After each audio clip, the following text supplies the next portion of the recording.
Ndagusuje kandi nkwifurije kugubwa neza wowe ukurikiye Amedia TV yawumva kuri micro ntiteka manzi. Tugarutse mu mwanya w'amakuru n'ibiganiro kuri cryptocurrency, tukaba tugiye kwibanda kuri PI network. Ni umwanya tujye kugaruka ku makuru atari bushimishe benshi ariko niko ateye nta kundi. Ni amakuru avuga kuri PI2DAY ndetse turavuga byinshi kubijyanye na mainnet. Muri aya makuru rero turagaruka kuri update yatanzwe na Coreteam nyirizina, ariko ikaba yatumye twibaza ibibazo bikurikira, ngira ngo dusangire mwumve ibisubizo twagiye mu busesenguzi twakoze twifashishije artificial intelligence cyangwa se ikoranabuhanga ry'ubwenge bwo bukorano. Ikibazo cya mbere twibajije cyangwa se twayibajije ni umusesenguzi nyine tuba tuganira ubwo ujyana third party twayibajije tuti kuki benshi bita PI network umushinga wa scam. Baravuga bati PI yabaye umushinga wa scam. Mwibuke ko ibi bibazo tugiye kubabwira cyangwa se tugiye kubanyuriramo nibyo twibajije, twifashishije umusesenguzi dushingiye ku makuru PI network yasohoye kuri update yasohoye mbere yuko mbere yuko PI2DAY iba tariki 28 z'ukwezi. Twebwe twayitangiye tariki ariko ngira ngo ntago muri Amerika umenye bitaratangira nkurikijeho bigeze. Twongera turabaza tutse ubundi ubwo turaza kubabwira ibisubizo baduhaye. Twongera turabaza tutse ubundi PI mainnet yuzuye igomba kurangwa n'iki. Baduhaye ibisubizo, ngira ngo buri wese aze gutega amatwi. Turongera turabaza tutse ubona hakorwa iki kugira ngo PI mainnet yuzuye ifunguke. Ntago benshi wenda bari bwishimire iki kibazo, iki igisubizo bari bukure hano, ariko nta kundi biri bugende nyine ni ibyo ngibyo nyine mugomba gutega amatwi mukumva uko bimeze. Hanyuma rero twasoje ibibazo twabazaga uyu musesenguzi tumubaza tuti kugira ngo PI mainnet yuzuye ifunguke ubona bigeze nko kwijanisha rya kangahe ubu. Igisubizo baduhaye nakasa mutwe, ariko mwihangane nta kundi byagenda. Ntabwo wenda ari ukubaca umugongo, ntabwo ari kubaca intege, ariko ni byiza kubimenya kugira ngo tugende tuzi ibyo turimo atari ugupfa kugenda gusa. Rero mwumve abashira kinyoma kwitegurwa cyangwa se kubishobora kugaragara muri open muri PI2DAY. Nukuvuga ngo muri aya makuru, muri update PI Coreteam yatanze bagaragajemo niki kijya mbere, niki kiri bukorwe, niki kiri busohoke. Umva uko update ivuga, murayibona isigaje imaze amasaha make. Ubu tuvugana nkora iyi nkuru ni update yari imaze amasaha 5. Baragira bati PI2DAY ejo kwa 28 z'ukwa gatandatu 2026 ni umwanya mwiza wo kureba ibicuruzwa bishya no kumenya icyerekezo n'ibikorwa by'ingenzi by'urwo ruganda rwa PI network. Hanyuma kandi bibukije ko muri uyu mwaka abapayiniya bafite n'amahirwe yo kugira uruhare mu kwagura imikoreshereze ya porogaramu, gukura k'umuryango no gutanga ibitekerezo ku iterambere ry'uruganda mbere yuko ibi birori byateganirijwe PI2DAY birangira ejo kwa 28 z'ukwa gatandatu 2026. Bya bindi byose batubwiraga twababwiraga muri kira kiganiro cyabanje biteganijwe gukorwa, buri wese ashishikarizwa gukora, yaba ari umupayina yaba n'aba developers ndetse na external connectivities bagomba kuza muri PI kugira ngo bagire uruhare muri PI network kandi babyungukiremo kubera community PI yubatse imbere ikaba itageze igihe cyo kwinjiza external connectivities. Ikindi baradusoza batubwira iyi update yabo bati nawe witabiriza gahunda ebyiri, ubukangurambaga bwa vibe coder ndetse na PI launchpad testnet token. Ubu kandi utegereze ko PI ubikore utegereje yuko PI2DAY igera ngayo nguko. Rero nibwo twatangiye twibaza tutse bundi kuki benshi muri make uyu mushinga bigaragara yuko ukomeje gutinda, sibyo? Imyaka 7, imyaka myinshi cyane, biragaragara yuko umushinga ukomeje gutinda. Bityo hari abantu n'ubu ngubu no muri comment muzabirore hari abantu navuze se nanjye ntukane nabo ebana barantuka kweri ndavuga bati arongeye aravuze uravuga iki ko uyu mushinga ari umushinga wa scam. Hari umuntu none wanyibasiye wumereye nabi ngo ni incece kandi nawe icyambere siwe mba mvuga uyu muntu arashaka iki senzi ari umunsi buranzamukoma buretse kambe mwihoreye ndaba mwigaho hanyuma kambe mufatira izindi ngamba. Hanyuma rero ari igihe ubona aho kugira ngo ujye guhangana n'umuntu uvuga utereka mukome hari ukuntu tubakoma kandi ubwo muzi ngo ntago tubakoma twifashishije YouTube. Hari ukuntu utanga raporo kuri YouTube ikamwikomera ubwo rero nanjye ariko nyine hari ukuntu bawumva nawe ukomye umuntu byaba ari sawa ariko kambe mbizigamye. Reka twikomereze ikibazo badusubije batubwiye rero bati Pi network ubundi ni umushinga umaze igihe kirekire ukurura abantu benshi ariko kandi ukaba n'impamvu yo kuvuga ko ari scam ku bantu bamwe. Ibi biterwa n'impamvu nyinshi zikurikira. Mu mpamvu baduhaye iya mbere harimo yuko igihe kirekire cyane cy'iterambere imaze gishobora kuba impamvu. Pi network yatangijwe mu mwaka wa 2019 mu kwezi kwa gatatu tariki 14 murabyibuka tutangira kuyimayininga kandi kugeza ubu mu 2026 nirashyira hanze mainnet yayo yuzuye. Ibyo bituma abacukuzi batabasha gukoresha cyangwa guhindura amafaranga yabo ya Pi. Ibi bitera kwibaza byinshi. Iyo ni impamvu ya mbere barimo gutanga. Iyi mainnet ifunguye igice ntabwo ifunguye byuzuye. Ibi rero hari imbogamizi bigira ndetse bigatera n'ubwikekwe hagati y'abayikoresha. Impamvu ya kabiri batanga rero no kugira agaciro kagaragara. Amafaranga ya Pi ntashobora kugurishwa cyangwa guhanahanwa ku isoko ry'imari, nta gaciro afite ku isoko. Ibyo bigatuma abantu bibaza icyo bishobora kumara kikayoberana. Ibyo nabyo bituma rwose bavuga atari ku mushinga ubwo ntiwaba ari scam koko kuko roye nk'agaciro Pi ifite yaratangira ku $2 ikagera ku $3 ikamanuka ubwo bikabigeze kuri 0.13 by'amadolari.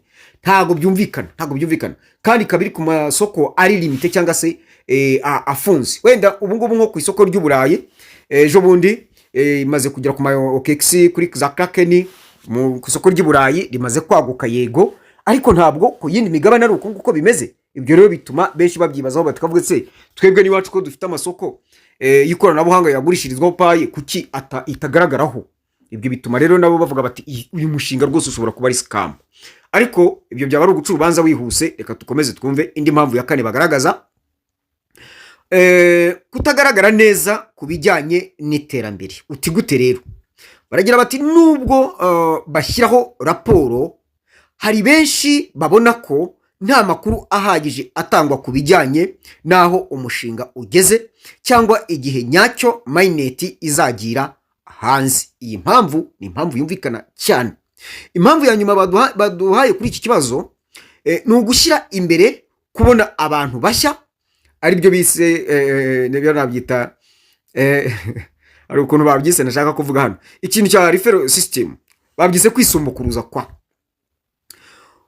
uburyo rero bwo kwinjiza abantu bashya mu mushinga kugira ngo bongere umuvuduko wo gucukura buri gihe bituma abantu babigereranya na pyramid scheme nubwo abashinze Pi network babihakana. Urabona kuri pyramid schemes ni uburyo ni za platforms zishobora gukoresha uburyo bwo kuvuga ngo nutazana abantu ntabwo uri bubone coin nyinshi mpaka ubazanye. Ibi nabyo bishobora kuvuga bati bagiye kuzahora muri ibi bintu ni bya pyramide bibere muri mu nyungu zabo gusa zo kongera abantu. Oya ntago ari uko ngoko bimeze. Pi irabihakana kandi mu byukuri ariko hari ababyibaza batyo kubera nyine gukomeza gutyo muzana abantu ngaba muri systeme ngaba muri referral code bakavuga bati ibi bintu ntago ari scam koko. Izo ni impamvu zitangwa n'umusesenguzi ku kibazo twamubajije agaragaza abantu benshi bagenda bibaza.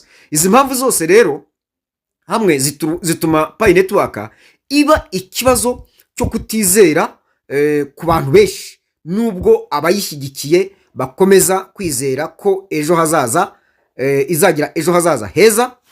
Uyu mushinga ugasugira ugasagamba. Nanjye ariko niko mbyizera. Rero icyo cyari ikibazo cya mbere twibajije tubaza uyu musesenguzi wa artificial intelligence akadusubiza. Twamubajije ikibazo cya kabiri kigira kiti ese ubundi pi mainnet yuzuye igomba kurangwa n'iki? Tega amatwi. Ni ibintu bibiri ngo bibiri. Ni ibintu bigera kuri bine. Icyambere batwereka baratubwira bati gufunguka rwose, cyo bita full open network igomba gufunguka. Icyo nicyo kintu cyambere kigomba kuyiranga, kandi muri pi network ntago ariko bimeze. Gufunguka rwose bizemerera abantu kohereza pi hagati yabo, ubwo ni P2P, ndetse no kubikuza pi bijyana ku zindi sanduku z'ifaranga koranabuhanga, exchanges, wallet exchanges, cyangwa se exchanges wallets. Ibyo ngibyo rero ntabwo byuzuye rwose. Iki ngiki barakirega. Icya kabiri, open network igomba kuba yujuje ni ugukora neza kwa KYC, know your customer. Abakoresha benshi bagomba kuba bararangije uburyo bwa KYC. Mwumve neza aka kantu, abakoresha benshi, kuko muri miliyoni 60 kuvuga ngo miliyoni 20 zakoze KYC, ubwo miliyoni 20 ubwo ni kangahe kwijana? Nka 20 kwijana what? Kimwe cya gatatu ngira ngo yego. Noneho oyada none 20 miliyoni 60 then miliyoni 20 kimwe cya gatatu, noneho miliyoni 16 zonyine akaba arizo zabonye KYC yabaye approved. Namwe muvi icyo kintu zikaba zarabaye migrated. Abandi basigaye bado baracyari aho ngaho bararyamye. Rero KYC igomba kuba kuri benshi nibura nka kimwe hejuru ya kimwe cya kabiri, just wenda nka bibiri bya gatatu. Ubwo ni ikigereranyo cyanjye. Abakoresha benshi bagomba kuba bararangije uburyo bwa KYC kugira ngo babashe kwimurira pi zabo kuri mainnet. Programu zikora, programu zigomba kuba nazo zikora. Icyo bita, iyo ni yindi mpamvu, ni impamvu ziyakoresha ngo ngo programu zigomba kuba zikora, icyo bita function dApps. Programu arizo dApps nyinshi zikoresha pi zigomba kuba zikora neza kandi zifite abakoresha benshi. Iyo ni impamvu ya gatatu. Aha rero niho twebwe turacyari muri mainnet, testnet. Murumva application nyinshi ni zingahe? Muri za zindi zirenga ibihumbi magana, hafi ibihumbi za jana birenga ubu cyangwa se birakabakaba. Ubu izimaze kuba full approved na Coreteam ntabwo zirenga 3, zikabije nizarenga nangi kuvuga ngo 5. Murumva ko iki kintu kikiri kuri. Nibyo nababwiye, ntayo makuru ashobora kudashimisha abantu benshi. Open mainnet, full open mainnet muri kuririmba, muwe muyiparitse ahantu pembeni, ahubwo ni mutega amatwi mukurikira Media TV mwe. Impamvu ya kane batanze ni iyi: umusaruro n'agaciro ka PI2DAY. Umusaruro n'agaciro ka PI, cyo bita utility and value. Pi igomba kuba ifite agaciro gakoreshwa mu buzima busanzwe.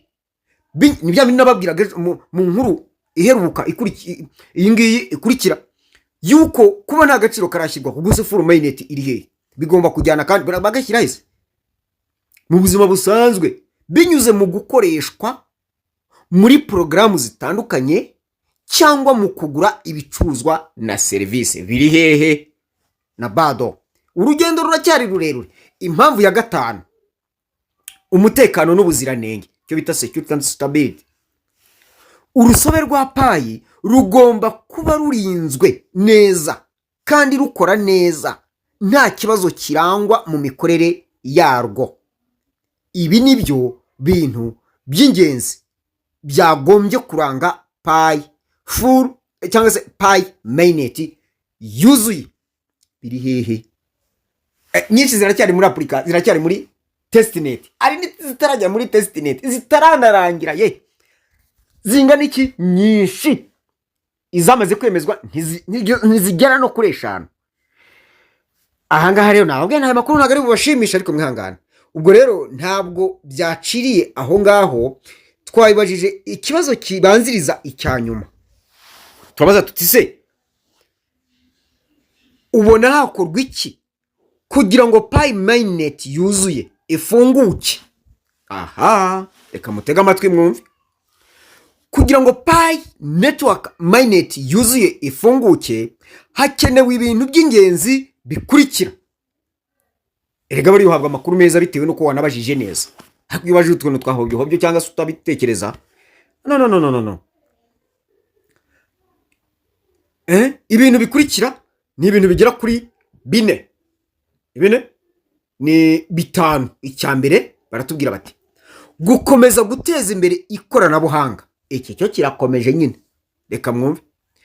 Abashinzwe payi netiwaka bagomba kurangiza iterambere ry'ibanze ry'ikoranabuhanga, harimo n'ibizamini bya nyuma bya mayineti. Ubwo ni lasiti testineti. Ahore icya kabiri, kugera ku kigero cy'abakoresha benshi bakoze KYC. Aha, kugira ngo mayineti ifunguke hakenewe umubare munini w'abakoresha bakoze KYC cyangwa se abapoyiniya bakoze KYC, kugira ngo bemezwe ko ari abantu nyabo kandi bafite ubuziranenge, cyo bita KYC approved KYC. Mana we, bari hehe? Icya gatatu, kuzuzwa ku buryo bw'ibikorwa remezo. Aha baratubwira ngo kugira ngo payi netiwaka ikore neza, mayineti ibe yuzuye, hakenewe kuzuzwa kw'ibikorwa remezo n'abakoresha nodizi benshi bakora neza. Muribuka ivugururwa ry'abakoresha nodizi, rya nodizi upgrades. Iki kintu payi kirimo neza cyo, kandi murumva ko imbuni zose igenda zikoramo. Icya kane, kugira urusobe rw'ibicuruzwa na serivisi bikoresha payi. Mwabyumvise aka kantu murakumva, bikoresha payi. Muri payi netiwaka ibintu dukoreshamo payi muzi ari bingahe? Ni bingahe? Mumaze kubona bingahe? Ibi rero ni igikenewe kugira ngo full open mainnet ibe iri tayari. Aha ngaha baratubwira ngo kugira ngo payi igire agaciro hakenewe urusobe rw'ibicuruzwa na serivisi bizajya bikoresha payi coin nk'uburyo bwo kwishyurana.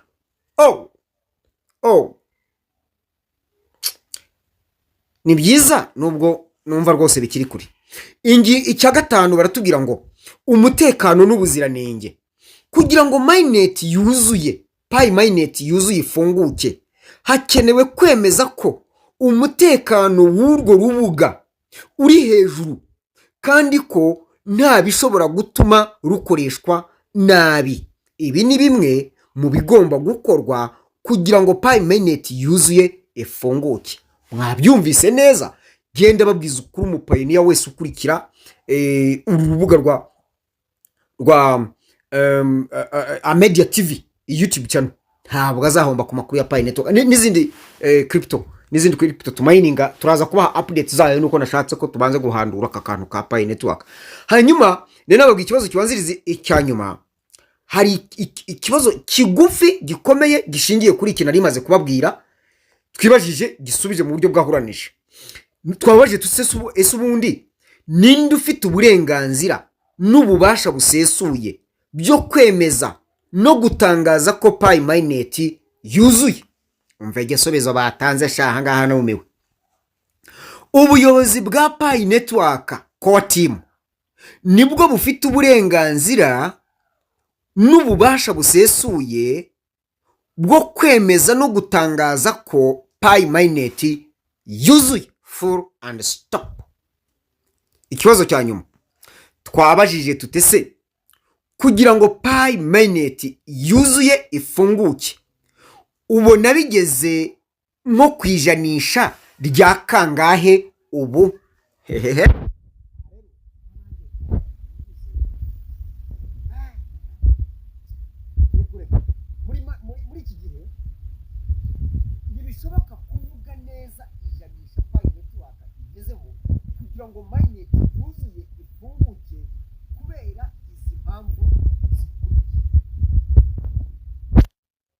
ni impamvu ebyiri zonyine. Shareka mbabwire rero, aha hantu na wa muntu wajyaga avuga ku mbuga kuri yarakamejeje open mainnet, full open mainnet irabaye, full open mainnet irabaye, bagashyiraho amatariki nk'ay'abandi bari mu gushyiraho ubu ngubu. Yageze aho araceceka, umve gisobeza mureke ibyo murimo. Muri iki ngiye kuhasoma nitonze mwumve. Muri iki gihe ntibishoboka kuvuga neza ijanisha Pi network igezeho kugira ngo mainnet yuzuye ifunguke kubera izi mpamvu zikurikira. Iya mbere, Pi network ubwayo ntiratangaza ijanisha ryihariye. None wowe ubikura he? Baratubwira bati buri gihe abatanga amakuru ku iterambere, ariko buri gihe batanga amakuru ku iterambere ariko ntibavuga ngo bageze ku kigero runaka. Kugera kuri mainnet yuzuye bisaba harimo gukora KYC ku bantu benshi, harimo gukora imirimo yo kuvugurura tekiniki habimwe bya nodes, harimo no kugira ngo urusobe rw'ibintu ecosystem rukure, bya bicuruzwa na service application. Aba pioneers benshi bujuje ibisabwa birihe ni bike. Ibi byose ntibishobora gushyirwa mu ijanisha runaka gusa. Icyo tuzi nuko Pi network igenda itera imbere buhoro buhoro kugera kuri mainnet yuzuye, ariko nta janisha rirambuye rishobora gutangwa ubu. Ubwo neza muhaye muronke, ndabakunda cyane. Ciao ciao.